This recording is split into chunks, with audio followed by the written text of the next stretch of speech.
একদিন এক ক্ষুধার্ত শিয়াল বনে হাঁটছিল। হঠাৎ সে একটা ইঁদুর দেখতে পেল, যে একটা গর্তের পাশে খেলছিল।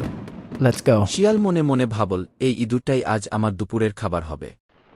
শিয়াল খুব ধীরে ধীরে ইঁদুরের কাছে গেল এবং মিষ্টি গলায় বলল, প্রিয় ইঁদুর ভাই, তুমি অনেক চতুর এবং ছোট, আমি তোমার সঙ্গে বন্ধুত্ব করতে চাই গে।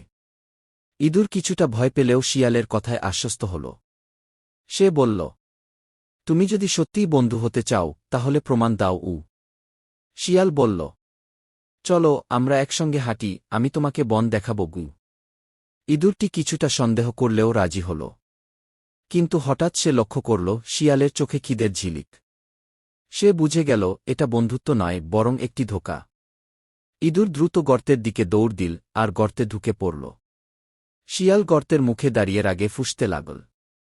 গল্পের শিক্ষা: সবসময় চতুর ও মিষ্টি কথার মানুষদের কথায় ভরসা করা উচিত নয়। অনেক সময় তাদের মুখে বন্ধুত্ব, কিন্তু মনে ফাঁকি।